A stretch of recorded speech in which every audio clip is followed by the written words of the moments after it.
Senhor, fala conosco.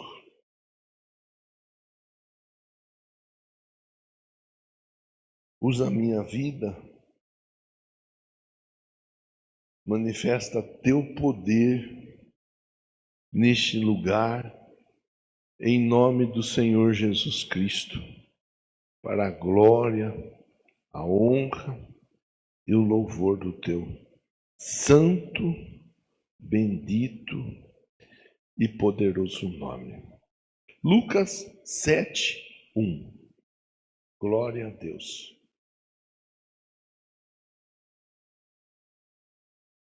Havendo concluído suas instruções aos discípulos e ao povo, Jesus entrou em Cafarnaum.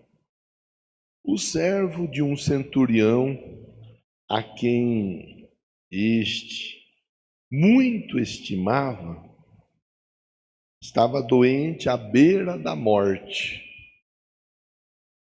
O centurião havia ouvido falar de Jesus, por isso ele enviou alguns líderes religiosos dos judeus, pedindo que fosse curar seu servo. Então, aproximando-se de Jesus, apelaram-lhe com muitas súplicas. Este é um homem que merece que lhe concedas esse favor, pois trata nosso povo com elevada consideração. Ele mesmo construiu nossa sinagoga. Então Jesus subiu com eles. Mas ao chegarem nas proximidades da residência, o centurião enviou-lhe alguns amigos para lhe entregarem a seguinte notícia: Senhor, não te incomodes, porque sei que não sou digno de receber-te debaixo do teto da minha casa. Por isso, nem mesmo me considerei merecedor de ir a teu encontro, mas ordena com uma só palavra e o meu servo será curado. Pois eu também sou homem sujeito à autoridade, tenho soldados debaixo do meu comando, mando a um vai e ele vai, e a outro vem e ele vem, e ao meu servo faze isto e ele o faz. Ao ouvir esta declaração, Jesus muito se admirou dele e, voltando-se para a multidão que o acompanhava, exclamou: Asseguro-vos que nem mesmo em Israel encontrei uma fé como esta. Aconteceu que os homens que haviam sido enviados retornaram para a casa do centurião e, ao chegarem lá, encontraram o servo dele totalmente curado. Glória a Deus. Meus irmãos, esse texto, essa história, você vai encontrá-la além de Lucas capítulo 7, vai encontrar também em Mateus capítulo 8. É a mesma história, só que a mesma história contada por pessoas diferentes.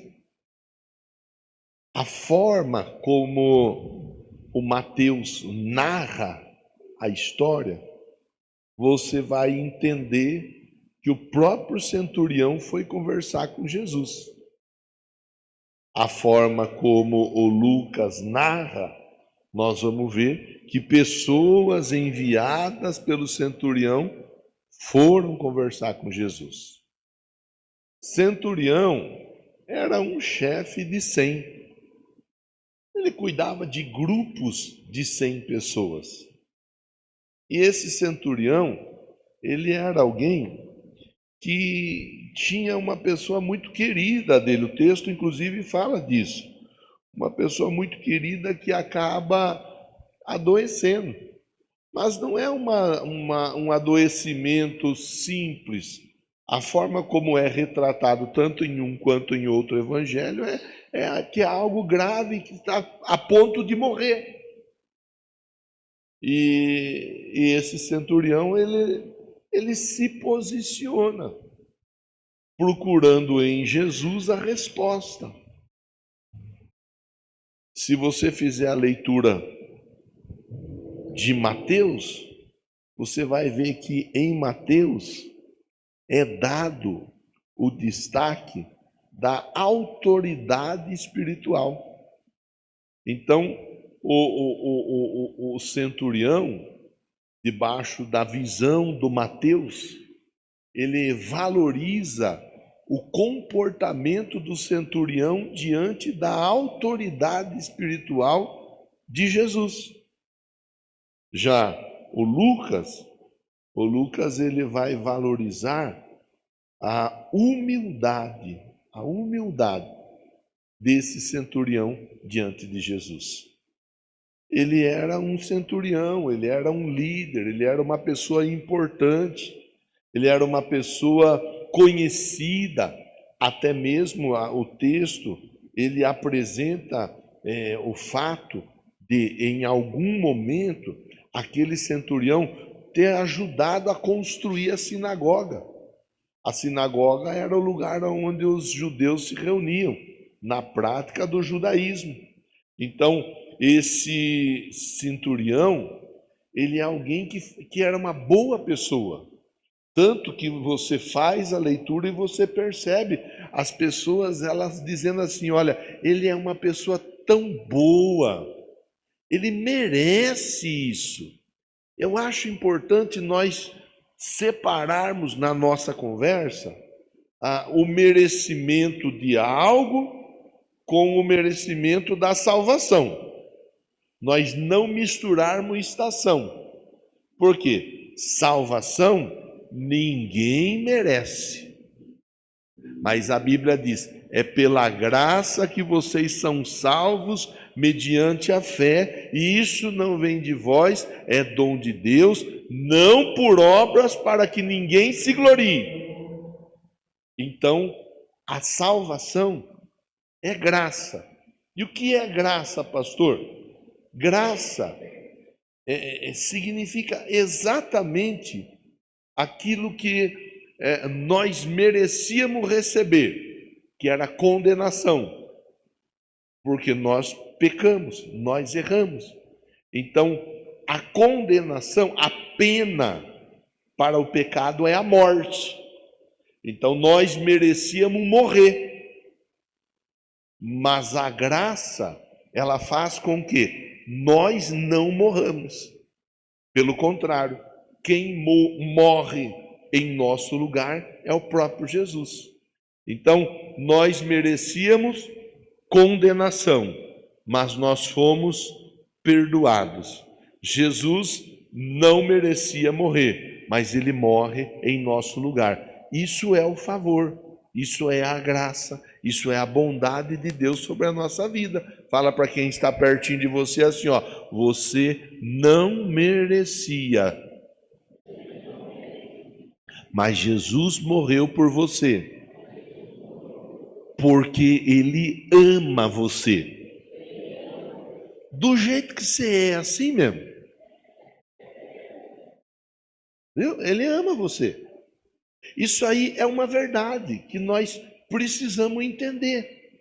Então, quando o assunto é salvação, eu vou ajudar. Aliás, domingo é dia da mesa do amor. Quero incentivar você a traz arroz, traz feijão, traz sal, traz óleo, traz açúcar, traz farinha, traz fubá, traz picanha. Picanha não está tão fácil assim, né? Mas pela fé, né? Pela fé. Pode ser abóbora também. né? Enfim, não é porque eu ajudo alguém que eu vou ser salvo. Eu vou ser salvo porque eu recebi o sacrifício de Jesus sobre a minha vida ou pela minha vida. Já aqui, nós vemos essa pessoa ou essas pessoas argumentando. Ele é um homem tão bom, ele até construiu a sinagoga, ele é uma pessoa diferente.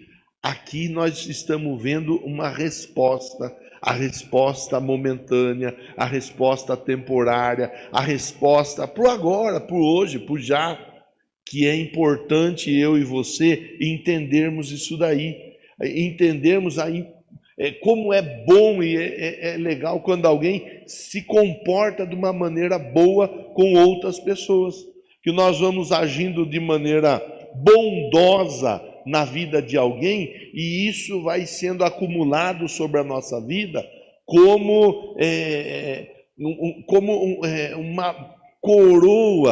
uma coroa de recompensas.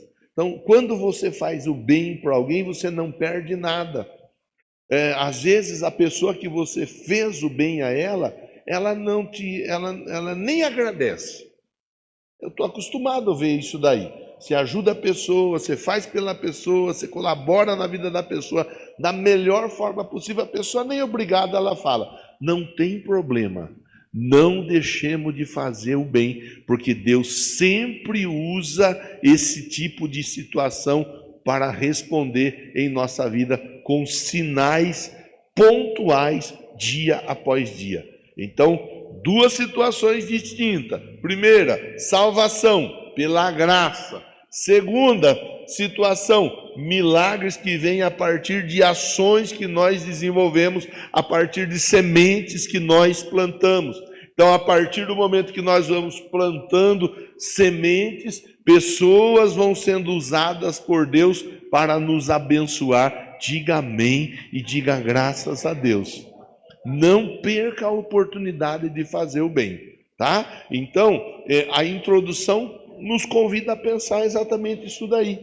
A introdução nos convida a entender. O centurião, ele era uma pessoa importante. No domingo, você estava aqui no domingo. No domingo nós conversamos de qual personagem mesmo? Qual foi o personagem da reflexão no domingo? Jairo. Domingo falamos do Jairo. Jairo era um dos principais de onde? Da sinagoga. Mas mesmo ele sendo um dos principais da sinagoga, ele reconhece que Jesus é bom e é grande. O centurião é a mesma história. Ele é chefe de 100. Ele é alguém importante dentro do contexto histórico da época, mas mesmo assim ele vai até Jesus buscar uma resposta. Isso ensina para nós, não importa quem é que nós sejamos no dia a dia, não importa qual o nosso nome, nem qual o nosso sobrenome, não importa se seu cabelo é liso ou é encaracolado, se o seu olho é claro ou se o seu olho é escuro ou se você usa lente de contato. Não importa. O importante é que Deus, ele olha para cada um de nós e ele manifesta na nossa vida a bondade dele. Agora, nós precisamos ter um coração humilde diante dele.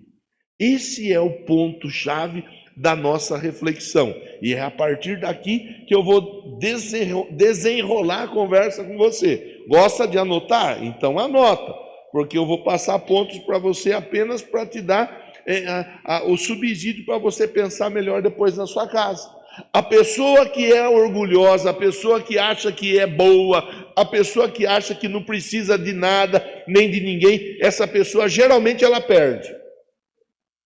Geralmente essa pessoa passa apertado sozinha. Então, vamos aprender com o centurião. Primeiro lugar, uma fé que nasce da humildade. O versículo 6 e 7, que nós não vamos fazer a releitura, o versículo 6 e 7 vai mostrar o quê? O centurião dizendo: eu não sou digno. A verdadeira fé começa quando o homem entende quem ele é diante de Deus.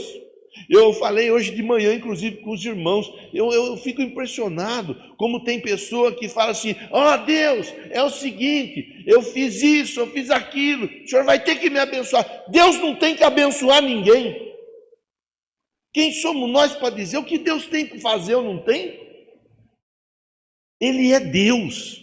Quem precisa dele somos nós.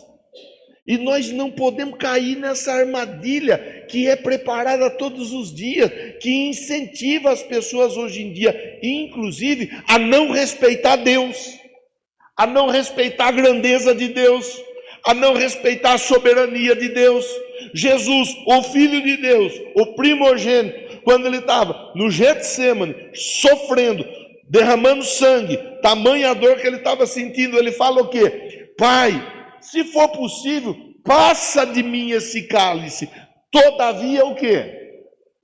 Não seja a minha vontade, seja a tua vontade. O próprio Jesus, ele fala que seja feita a vontade do Senhor. Eu fico, eu olho, eu evito entrar em dividida. Você me conhece. Eu não incentivo ninguém a ficar causando, principalmente na internet. Eu corto volta de pessoa que gosta de querer ficar polemizando, criando uma polêmica aqui, outra polêmica. Eu estou fora disso.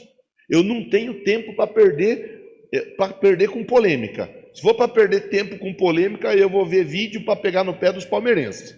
Não tenho tempo para perder com polêmica.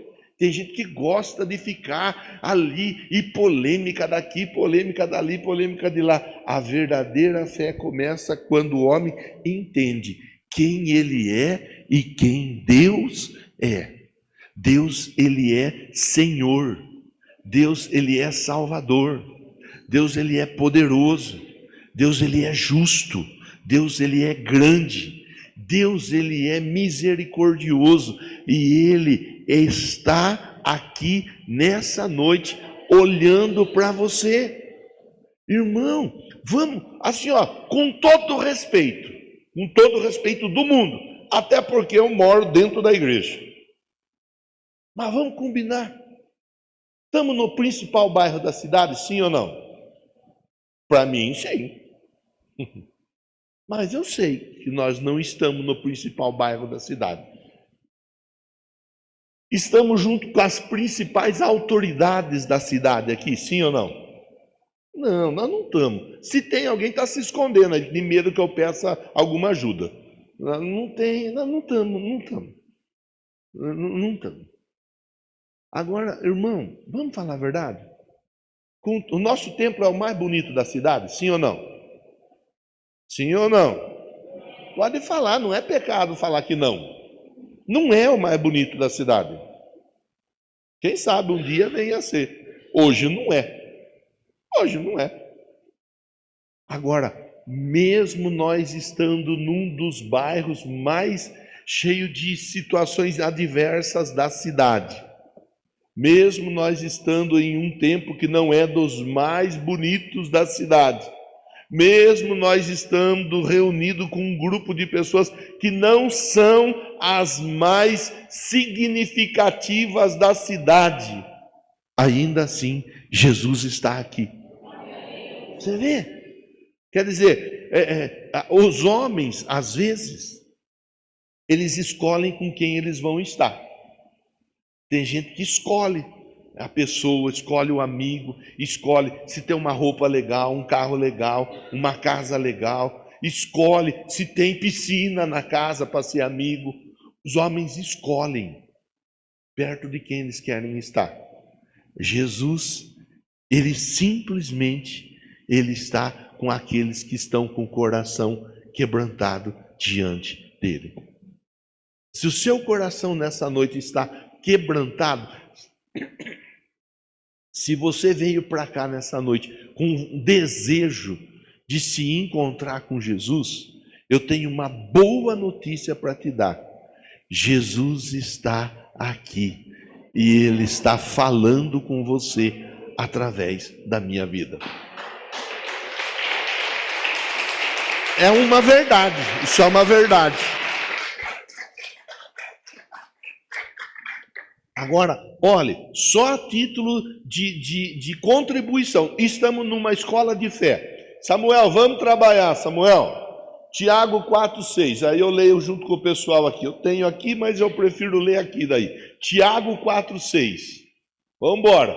Todavia ele nos outorga graça ainda maior. Por isso declara a Escritura: Deus se opõe a quem? Aqui comigo, pessoal, vamos que a minha barriga está roncando também. Deus se opõe a quem? Ele se opõe. Olha como que ele faz para o arrogante, ó. A pessoa quer ser arrogante diante de Deus, a Bíblia diz, ele se opõe. Agora, aos humildes ele dá o quê? Graça.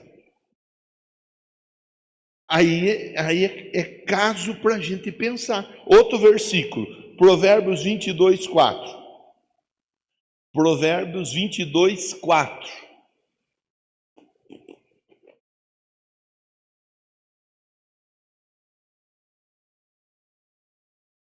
Tem algum celular tocando aí.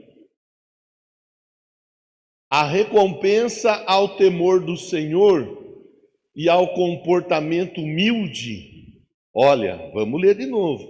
A recompensa ao temor do Senhor e ao comportamento humilde são o quê? Riqueza, honra e vida. Temeu a Deus? Temeu a Deus? Se comportou de maneira humilde? Se prepare para ser enriquecido, para ser honrado e para ter muita alegria na sua vida. Quem está falando, pastor? O próprio Deus. Aí cada um vai se ajustar, de acordo com a palavra. 1 Pedro 5,6. 1 Pedro 5,6. 1 Pedro 5,6. Sendo assim, humilhai-vos diante ou debaixo da poderosa mão de Deus, para que ele vos exalte no tempo. Para que ele vos exalte no tempo. Se ele não te exaltou ainda é porque não é o tempo, mas vai chegar o tempo e ele vai te exaltar. Pronto. Primeiro ponto. O centurião, ele faz com que chegue até Jesus a informação. Ele é humilde. Ele era o centurião. Eu preciso da ajuda de Jesus. Engraçado que o centurião, ele precisa da ajuda de Jesus e ele não fica com o nariz empinado, ele vai até Jesus. E às vezes a pessoa, ela endurece o coração. Ah, quem é Jesus? Que eu não quero saber de Jesus. Esse Jesus, a igreja, a Bíblia, pastor. Irmão, é só olhar a história. A história, ela é contada de uma maneira fácil para compreender, eu só preciso estar com o coração aberto. Primeiro ponto, a humildade, o milagre e a humildade, eles andam junto. A fé que atrai o milagre começa quando reconhecemos a nossa dependência total de Deus. Nós precisamos de Deus para tudo. Segundo ponto, vamos embora, anota aí. Não esquece de fazer a foto depois e compartilhar lá na sua rede social. Se for possível, me marcar. Uma fé que reconhece a autoridade da palavra. O centurião, primeiro, ele era humilde. Segundo, ele reconhece a autoridade da palavra. Eu fico bobo de ver como que tem crente querendo vencer na vida, ignorando a palavra. O centurião, ele reconhece a autoridade da palavra. Dize-me, Mateus registra assim, ó, dize-me somente uma palavra, o meu servo sarará. Ele entendeu a palavra, a autoridade da palavra manifesta. Ele entendeu, irmão, irmã, eu falo aqui com você, eu às vezes até brinco com você, eu te provoco. Você vem para cá e eu te entrego o quê? A palavra. É o que eu te entrego. Tem lugar que as pessoas vão, ganhei uma camisa, ganhei um livro, ganhei um jet ski, ganhei uma moto. Aqui você vai ganhar a palavra. E a palavra vai mudar a sua história, se você colocar sua confiança na palavra. Aquele centurião, ele reconhece a autoridade da palavra. A palavra, ela tem poder. Hebreus 4:12. Hebreus 4:12. Vamos ver o que diz. Porquanto a palavra de Deus, ela é viva e ela é eficaz. O tempo não permite entrar em cada pormenor do versículo, mas preste atenção, ó. A palavra de Deus, ela é viva. Se ela é viva, significa que ela não é morta, e ela é eficaz. Se é eficaz, significa que ela resolve o problema de uma vez por todas. Só aí já dava para parar, mas eu vou continuar a leitura com você. Ela é mais cortante que qualquer espada de 2 gumes, de 2 fios, espada que corta dos 2 lados, capaz de penetrar até o ponto de dividir alma e espírito, que até hoje a medicina, os cientistas, os estudiosos até hoje têm dificuldade para conseguir fazer essa divisão. A Bíblia, ela tem condição de dividir alma e espírito, juntas e medulas, e é sensível para perceber o pensamento e a intenção do coração. A Bíblia, ela sabe qual é o pensamento e qual é a intenção do coração. Quando você está com um pouco de palavra de Deus guardada no seu coração, é fácil de você identificar uma charada, identificar uma situação. Às vezes a pessoa vem querer conversar com a gente com segunda intenção, mas a palavra está no coração, logo a palavra já traz a revelação da intenção da pessoa na conversa. Vamos ler o outro versículo. Salmo 107:20. Salmo 107:20.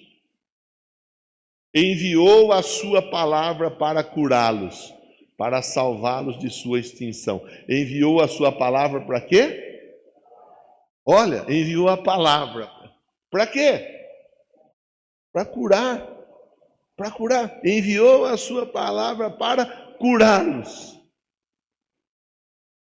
para salvá-los da sua extinção. Pronto. Olha o poder da palavra. Só pela palavra você é curado. Só pela palavra você é liberto. Só pela palavra. Se você vem para dentro do templo com o coração aberto para receber a palavra, você volta para sua casa com a sua história transformada. A diferença na vida da pessoa, aí vai de cada um. O pastor tem que pregar e tem que ajudar o irmão, a irmã a compreender o que o texto ensina.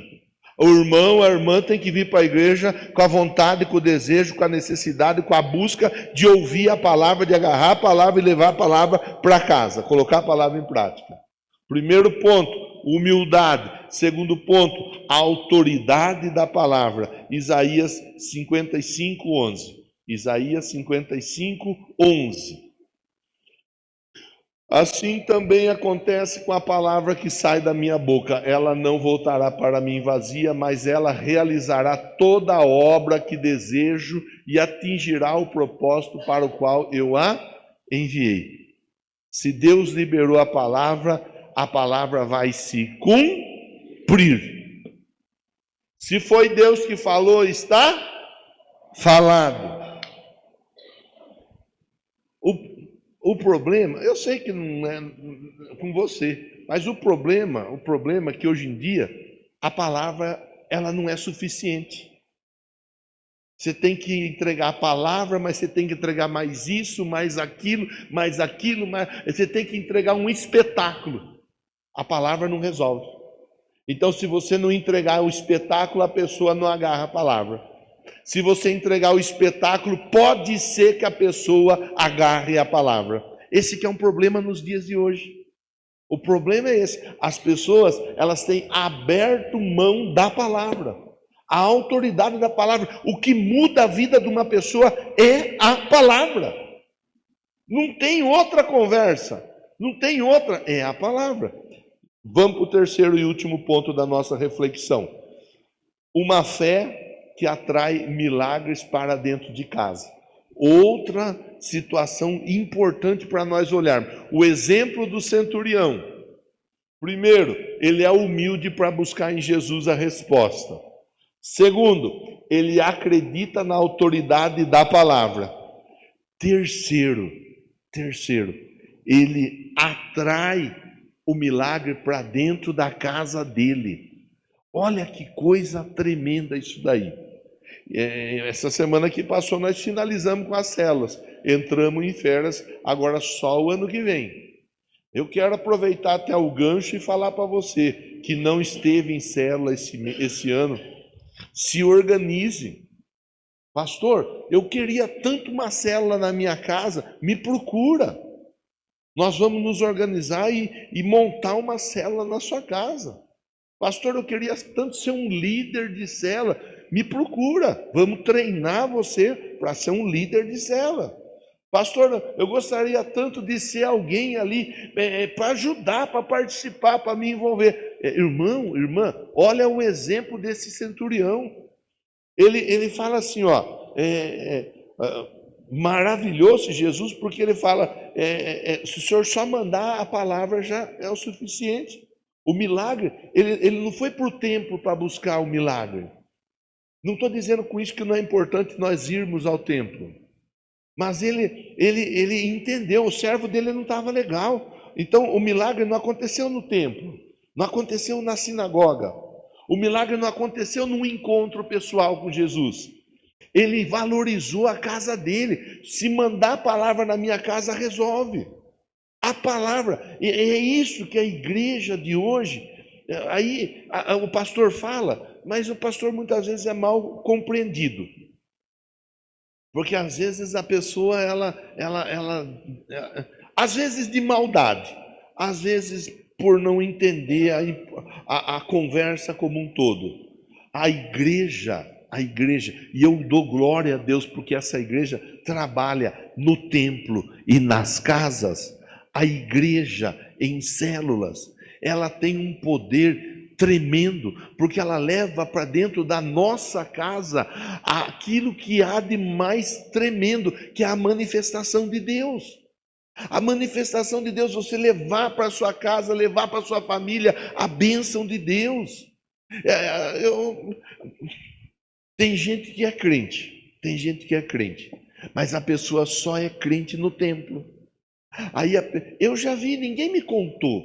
Eu já estive em lugares onde a pessoa chegava assim, no templo, o templo com som, o templo com tudo, aquela parafernália tal, o ambiente, baita ambiente legal, tremendo. A pessoa chegava, e chegava lá e já ia dançando, e já ia pulando, e já ia. Saiu do templo, acabava tudo.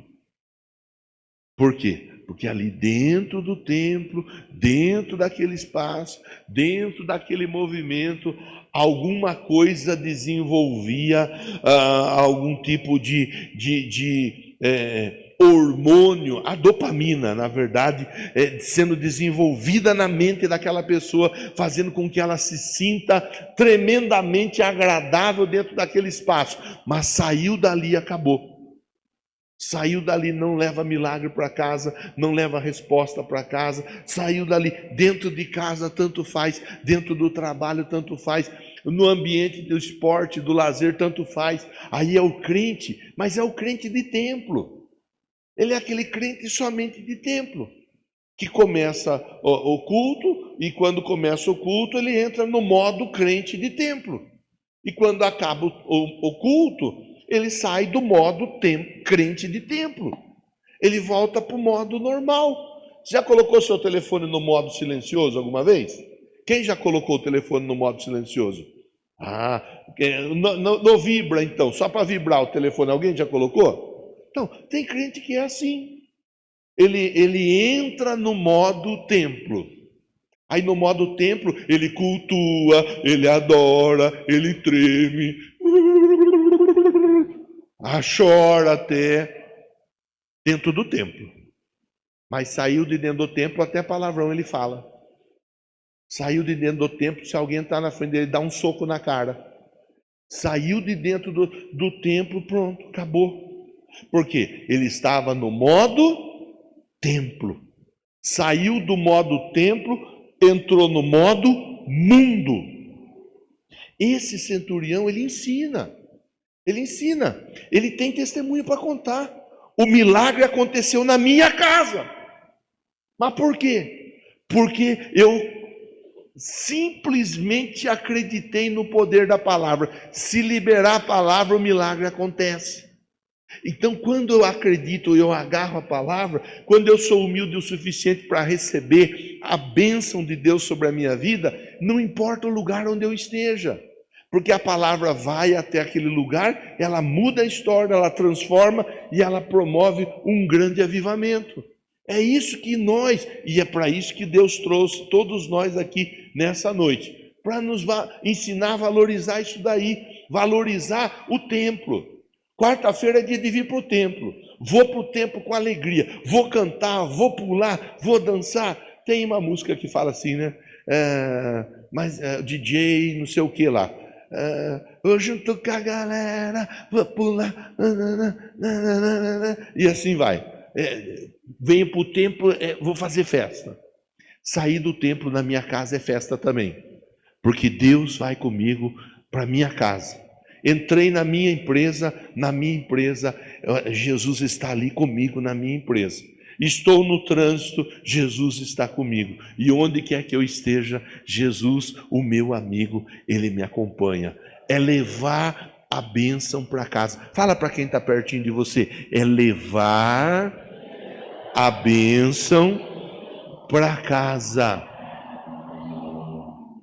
Você não sabe e você não vê. Mas depois que você vai embora, tem um diácono que passa recolhendo as bênçãos que tem gente que deixa aí na cadeira.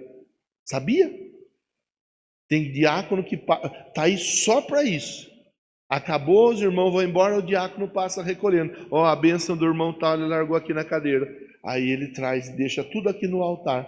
Por quê? Porque em vez da pessoa agarrar a bênção e levar para casa, ela deixa a bênção no templo. E Deus quer que a bênção vá conosco para a nossa casa. Êxodo 12, 13, para a gente finalizar a conversa. Êxodo 12, 13.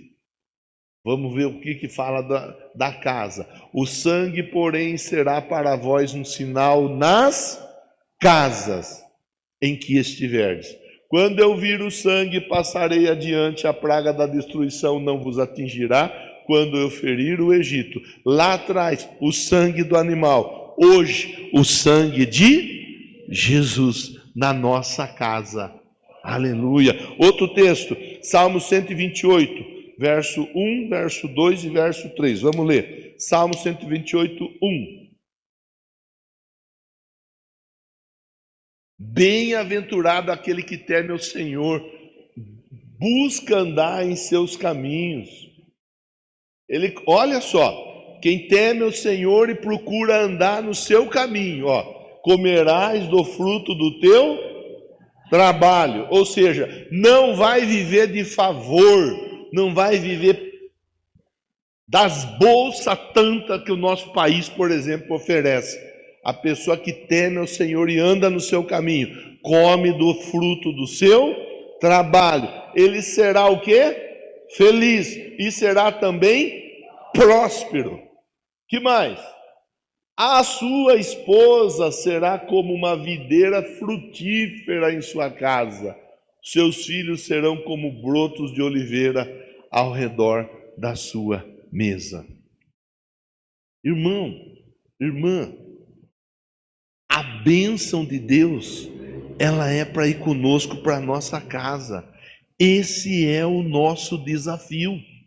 Eu consigo falar com você aqui, porque você vem para cá, porque você me ouve, porque você está dando um tempo da sua atenção à minha pessoa, mas na verdade, quem está falando com você é o próprio Deus através da minha vida. Eu sou um irmão igual a você, só que separado por Deus para compartilhar a palavra. Não sou melhor do que ninguém aqui. Aliás, pelo contrário, vocês são muito melhores até do que eu. E glória a Deus por isso. Mas para nós aqui o que vale É a palavra. E a palavra, ela vai sendo liberada para que nós levemos a bênção para a nossa casa. Não faz sentido eu vir para o templo e não levar a bênção para a minha casa. Então eu preciso fazer o esforço e aprender a levar a bênção para minha casa, para levar a bênção para o marido que não é convertido, para levar a bênção para a esposa que não é convertida, para levar a bênção para o filho, para a filha que não é convertido, para levar a bênção para o pai, para a mãe que não é convertido, para levar a bênção para o irmão, para a irmã, para levar a bênção para aqueles que estão ali conosco no dia a dia e ainda não sabem que o Senhor é bom e a sua misericórdia, ela se estende de geração em geração. Você foi marcado por Deus para levar a bênção para a sua casa. Fala para quem está pertinho de você, não deixa a sua bênção no templo. Leve a sua bênção para a sua casa. Amém? Amém? Então, para finalizar a nossa conversa, primeira coisa importante para a gente relembrar: a humildade abre as portas do céu. Segundo ponto, o reconhecimento da autoridade libera milagre. Terceiro ponto, a fé pessoal pode alcançar uma casa inteira. Apenas você pode mudar a história da sua família inteira, porque você é uma pessoa muito poderosa. Amém?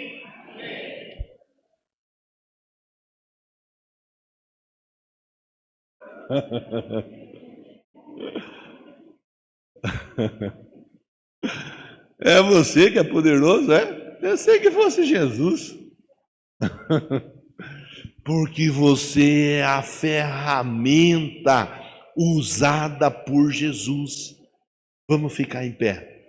Lá na casa daquele rapaz, o milagre aconteceu. Por quê, pastor? Porque ele foi humilde, ele buscou a Deus, porque ele valorizou a palavra, porque ele valorizou a bênção no lar e na sua vida, e na sua casa, e na sua família. Não será diferente. Deus vai mudar histórias em nome de Jesus. Agora, eu vou convidar você, nós vamos fazer a oração final e vamos encaminhar o final desse culto, que mais é uma escola de fé do que outra coisa. Eu vou convidar você a levar seu pensamento a Deus.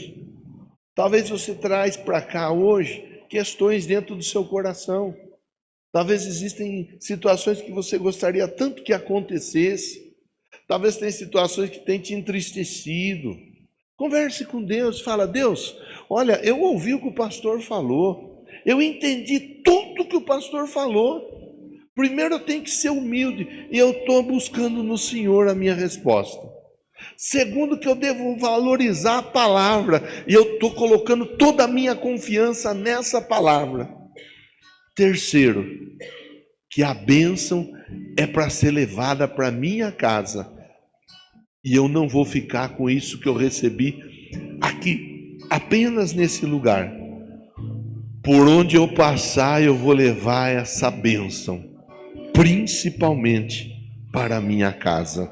Senhor, em nome de Jesus, eu oro por esse irmão, eu oro por essa irmã. Eu não sei como eles vêm para cá hoje, Deus. Eu não sei, Deus, quais são as dificuldades. Talvez alguém que está passando por um momento tão difícil. Talvez alguém, Deus, precisando de uma resposta urgente. Talvez alguém, Deus, que veio para cá pedindo para o Senhor uma palavra, só uma palavra. E o texto lido nos ensina que aquele centurião, ele foi valorizado e recebeu o milagre, porque ele valorizou a palavra. Opera o milagre em cada vida, em cada casa, em cada família, em nome de Jesus. Tu és fiel o tempo todo. Por isso nós, ó Deus, estamos aqui para reconhecer a tua bondade e a tua misericórdia certamente nos seguirão. Diga amém. Diga assim, ó: Senhor Deus, eu te amo. Muito obrigado por essa noite tão especial. Em nome de Jesus, bata a palma para o Senhor.